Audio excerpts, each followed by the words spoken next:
एक सवाल ये है कि मैंने बहुत जगह देखा है, और क्या कोई ऐसी दवाई है जो हम अपने पास कैरी कर सकते हैं ऐसे सिचुएशन में कि इमरजेंसी में हम उसे इस्तेमाल कर सके और जान बच सके किसी की थोड़े देर के लिए? या जी बिल्कुल है। अच्छा, बिल्कुल ऐसी दवाई है। और ये कौन सी दवाइयाँ हैं मैं आपको बताता हूँ। देखिए, अक्सर लोग सॉर्बिट्रेट या इस तरह की दवाई की बात करते हैं जो हम जुबान के नीचे रखते हैं और पेन कम हो जाता है। वो नहीं लेनी होती, क्योंकि उन दवाइयों से ब्लड प्रेशर कम हो जाता है। वो दवाई आप तभी लेंगे जब आपको ऑलरेडी किसी फिजिशियन, कार्डियोलॉजिस्ट या डॉक्टर ने प्रिस्क्राइब की हुई है कि आपको चेस्ट पेन हो तो ये दवाई ले लें।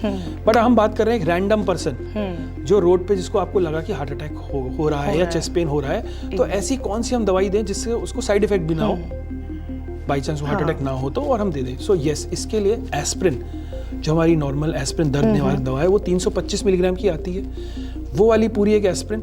और अगर वो नहीं है तो जो लो डोज एस्प्रिन आती है बाजार में 75 मिलीग्राम, उसकी 4-5 टैबलेट, कम से कम 4 टैबलेट, बहुत छोटी होती है। क्लोपिडोग्रेल एक दूसरा ब्लड थिनर है, कॉमनली अवेलेबल है, उसकी 3-4 टैबलेट, 4 टैबलेट। और स्टैटिन, अटोरवास्टैटिन फैमिली है जो कि कोलेस्ट्रॉल कम करता है, उसकी टैबलेट। सो वो 40 mg की आती है, उसकी हम 2 टैबलेट भी दे दे तो बहुत है। सो 2 टैबलेट अटोरवास्टैटिन की, ठीक है, एंड क्लोपिवास या एस्प्रिन की 4-4 गोलियां, मतलब दोनों की नहीं, किसी एक की 4 गोलियां। ये अगर हम दे दें तो इससे क्या होगा?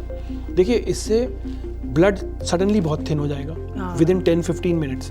तो जैसा आपने देखा है कि कोई लिक्विड है, आसानी से फ्लो करता है, तो जो ब्लॉकेजेस है उनके अक्रॉस वो थिन ब्लड आसानी से फ्लो करेगा।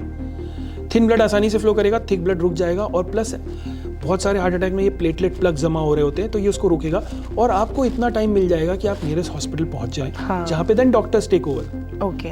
Okay, so this is the easier thing, but the earliest thing should be to reach to a nearest hospital जहाँ भी सुविधा उपलब्ध है, कैथ लैब की, एंजियोग्राफी, एंजियोप्लास्टी, हार्ट से संबंधित, वहाँ जाएं। और ECG, और ECG के साथ कुछ कार्डियक एंजाइम्स होते हैं, वो करवाएं, क्योंकि हो सकता है आपका ECG शुरुआत में नॉर्मल आए, कार्डियक एंजाइम्स भी शुरुआत में नॉर्मल आए, लेकिन 6 घंटे बाद उनको रिपीट किया जाता है, ये देखने के लिए, श्योर होने के लिए कि वाकई था। बट हाँ, ये 2 दवाइयाँ हैं जो आप सेफली किसी को दे सकते हैं विदाउट एनी साइड इफेक्ट, कि सपोज वो हॉस्पिटल पहुंचे और it turns out to be acidity, no harm done.